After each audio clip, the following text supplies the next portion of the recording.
How to flip a house in 5 simple steps. By the end of this video, you're going to know your full roadmap to your first flip. From finding it, to funding it, to fixing it, to flipping it, to cashing the check.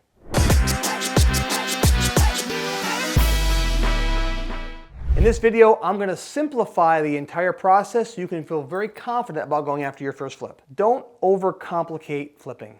If you follow these 5 steps, it'll make you much more confident as a flipper. All right, here's the overview for find, fund, fix, flip, repeat. Here we go. Number 1 is find. You can't flip a house unless you find a good house to flip. But you say, Glenn, I'm not sure where to find a house. Well, I'm going to give you some really good ideas right now. I could spend hours on this, and frankly, in our channel, we have hours of video about how to find off-market deals, but I want to be at a very high level here and tell you this. Be picky. Don't take the first deal that comes along. Don't force a round peg into a square hole because you just have to buy your first deal. Ask me how I know that. First deal I ever bought, we should never have bought. It was the biggest mistake we ever bought. It was a rental. I still own it, but it took me 20 years to turn a profit on it because I made mistakes that I don't want you to make. So don't get so excited that you force a deal that should not be a deal. Be picky about it. If you're picky about it and find the right deal, you can walk out and make a huge profit on your very first deal. And isn't that what you really want? If it takes you 3 months to find a deal, but you make $50,000 or $75,000, isn't that better than forcing a bad position and losing money? Yes. Be a little bit patient and be a little bit picky. So I say, okay, Glenn, I get it, but what should I be finding? Okay, I call it the 10 Ds. You want to look for a motivated seller. Now, what's a motivated seller? It's a person that has found themselves in a position either through their own decisions or through health problems or through outside factors that has put them in a very difficult position, and they have to sell a house now and get their cash out of that house and move on. They are a motivated seller. There's regular sellers that want to sell, that have their house listed with a realtor. That's not who you want to talk to. You want to find the motivated sellers that say, I have to get out of my house now. They're the ones willing to work with you to get out of a difficult situation for a variety of reasons. Here's the 10 Ds. Death, disease, divorce, decay, dilapidated, deserted, downsize, and more. Again, check our channel. We have videos all about this. These are people that have found themselves in difficult situations. The death one out of the gates is probably the most common that we deal with because people pass away. I mean, the cycle of life continues every day. You ever notice that? Somebody passed, even someone famous or even someone in your family, and life just goes on the next day, doesn't it? It just keeps on going. And real estate has to be dealt with. Most of the time, if people are elderly and they pass away with a piece of property, a lot of times they own it free and clear. A lot of times they haven't updated it for the last 20 years because why would you? Why go through all that hassle when you're 80 years old? They don't want to mess around with it. So their house is a little bit outdated. It might need some repairs. It might be a little bit dilapidated. Maybe they didn't have the money to fix it. For whatever reason, you want to find somebody that has a house like that. Now that's called an estate sale. The more you can stack motivators, the more motivated that person would be. Here's what I mean. If someone has passed away, that's a house that is involved with a death, right? If the house is dilapidated, meaning it's been run down, right? And because the person didn't make repairs or couldn't make repairs, that's another motivating factor. If it's deserted, meaning it's a vacant house, so no one lives there, the family lives out of state, they don't want to deal with that property, right? The more motivating factors we have, right, the worse off that property is. Maybe taxes, they've fallen behind in taxes, and all these things start stacking, that becomes a motivated seller. You can find that through softwares that we offer. You can find it online. You can find it just by going to code enforcement and finding out who's got code problems because the house has been vacant and left unkept. So there's a lot of ways to find these motivated sellers. I want you to put your focus on a motivated seller. And I want you to focus on what I call your buy box. Your buy box is the ideal house for you. I don't have time in this video, but again, in our channel, we have videos all about the buy box. Look for that title and find the buy box that's best for you. Focus on that with a motivated seller, and that's where I want you to find a house to put under contract. Okay, now on to the second step. No matter what you find, the deal still has to have enough margin in it for you. Just make sure you stay until the end because I have a free gift I want to give you here to help you evaluate the deal that you find, so stay tuned. Step 1 is I found the house. Step 2 is I need to fund this deal. I have to fund the purchase price. I have to fund the renovation costs, I have to fund what's called the holding costs, and I have to fund all the cash flow in between. How do I do that? Glenn, I don't really understand how to do it. Again, in our channel are videos that go all over funding and all different ways to do it, so I encourage you to spend some time and take a look at those. But the main thing I want you to know in this video is you have to use OPM or other people's money. The good news is you've done it already. If you've taken a loan out for a house or for a car or for a credit card, you've used other people's money to make a purchase on something and then you pay them back in installments. It's the same exact thing when you're a real estate investor, but the good news is you have so many more options because it's a hard asset you can tie to. So people are willing to loan money on a hard asset that they can be protected in case you default. That's the great part about real estate investing, and the average person can be a lender for you as a private lender. There are hard money lenders. There's creative ways to finance. Again, in the channel goes over all these in detail. For the sake of this video, where we're going over the quick 5 steps, I want you to understand that these are the 5 steps. I don't want to dive into them in great detail. This will be a 4-hour video. So understand that funding is a big part of this, and there's a lot of ways to get it done. But I will give you one example here right now. Let's say you find a great deal. I'll always tell you this, money is never your problem as a real estate investor.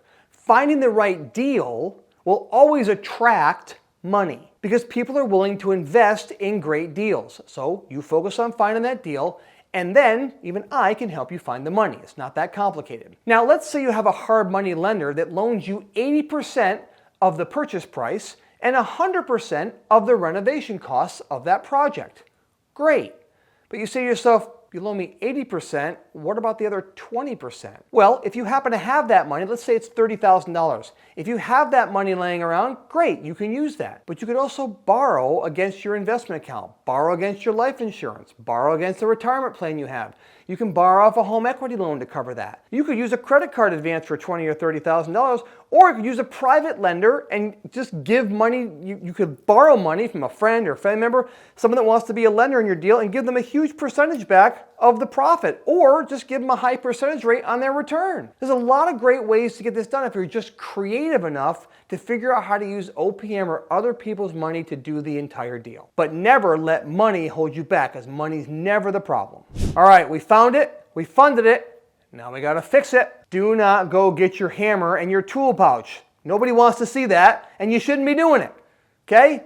Number one, it's dangerous. You shouldn't be doing it. On the very first flip that Amber and I ever did, I thought I would save money by putting a sink in myself.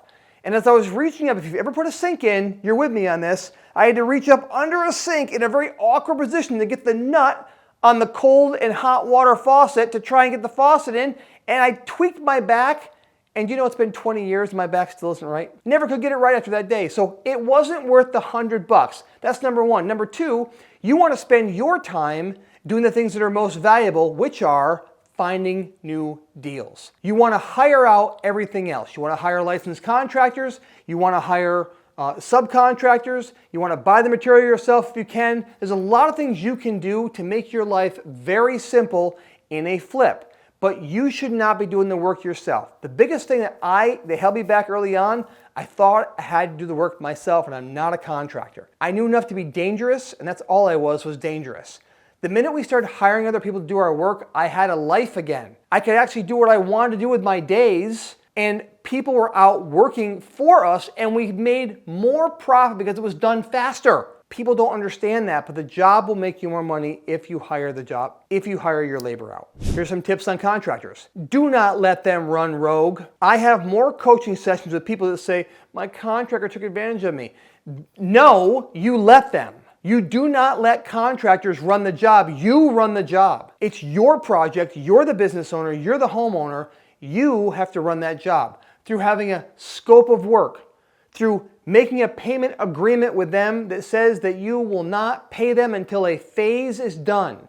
We pay in phases. We have 6 phases to a job. You do not get that check until the phase is completed. If you keep that rule in front of you, they will always show up to finish the phase so that you can pay them that phase. But you stay in control of that job. When it comes to material, I mentioned before that we like to buy our own material. We have more control of it that way. As a matter of fact, if I'm buying the material as a contractor, you can't tell me you need 50% down, which by the way, Never do that if you're a flipper. Never. You will lose that money almost always. If you buy the material, all you're paying them for is labor. Do you know our first deposit to a contractor is 5% of the total contract? Only after their first day of work in demolition, is completed. I want to see you on the job site with a crew, work done, then I give you 5%. Otherwise, I don't give you money up front because I'm not going to count on you showing up. And if I'm just paying for labor, then I don't have to give you money up front because there's nothing for you to buy. Now, when I buy the material myself, Amber and I were kind of selfish. Do you know at one point we had 7 million points on our Chase Visa card. 7 million points, which equates to about $12. No, I'm just kidding. It was a decent amount of money, but still not as much as you think. But we had spent over $7 million on our credit card because we bought the materials ourselves and stayed in control of that whole process. We made sure things got shipped to the job site. Now, when it got bigger, we had to make different decisions as our business has grown to over 100 deals a year. But I'd highly recommend that you stay in charge of buying materials in the early days to stay in control of that job and own that job like a boss. Don't let them own you. All right, the next step is you got to flip it. You found it, you funded it, you fixed it, now you got to flip it. Look, don't try and sell it yourself. That's called a FSBO, for sale by owner. We tried that in the very first flip, and I'm good at sales, and I couldn't do it. I really struggled to do it well. You'll find that the percentage you pay them is worth it. They will get you that much more for the house. They have a lot more access to a lot more buyers. They usually know what they're doing if you hire the right agent. Again, don't hire your cousin just because she just got her license as a real estate agent. You're running a business. You're not a charity. You're looking for someone that's really good at getting top dollar for properties. That's who you want to interview and hire to be your listing agent. Stage the house. There's 3 different levels of staging, right? There is putting just curtains up and what I call bric-a-brac, like little things around the house that say home and love and kitchen and family, all that stuff. Put those little things around the house. It makes it look nice. Put some hand towels in the kitchen or the bathroom just to warm things up a little bit. Next is you can actually put some furniture in the house, another level of it. Or you could hire a professional stager. If you're dealing with a high-end, multi-million-dollar home, you might want to hire a professional stager to come in and stage the house professionally and rent furniture. If you are in an attorney state, get a good real estate attorney to represent you. If you're in a title state, get a good title company. If you're not sure what that is, follow our channel, look around, you can learn about what state you're in. When you are flipping the house, be prepared for sellers to ask for credits.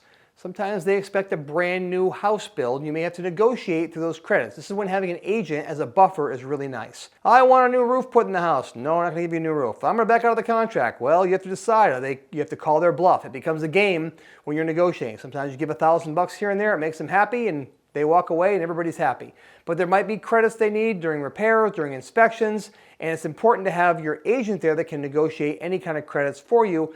Or hopefully you don't have any negotiation for credits because hopefully it's a smooth deal and you make as much money as you can. Those happen in slower markets. So when houses aren't flying off the shelves, people tend to ask for credits because they know there's other options out there. When there's hardly any inventory, people don't ask for credits at all. They pay cash, no inspection, and that's the kind of buyer you really want if you can find one. All right, the last step in the 5-step process is repeat. Find, fund, fix, flip, repeat. Go do it again, but learn from your mistakes. Write down what you learned. What was a good, positive thing you learned? What were some negative things that I learned? What are some things I want to repeat? What are some things I don't want to repeat? And make sure you write those down. You'll improve your system each time you do a flip. You'll get better and better, just like anything. It takes 10,000 hours to perfect anything. I have tens of thousands of hours and I'm still learning things every day, so don't beat yourself up too bad. At this point, I want you to start to build your team because the better team that you build and the more you take care of them and the more you foster them and teach them what you know, the bigger your business can grow. Each of these steps all hinges on one thing. You have to know your numbers. And in the next video, I'm going to show you exactly how you can evaluate a deal to see if it's a hero or a zero. Find out how you can learn what your MAO is, your maximum allowable offer, your ARV, your after repair value. Learn how to estimate repair costs very easy and very simply so you can buy that house quickly. And look, this is the same exact system that Amber and I use to buy 100 houses a year. And we've developed it over 20 years of pure blood, sweat, and tears, and all of our students use it as well. It's an amazing system, and I want you to watch that video, and hopefully you can implement that in your business. It's my gift to you. If it's not, the video's not there, look in the description. There'll be a link right there, and it's my gift to you.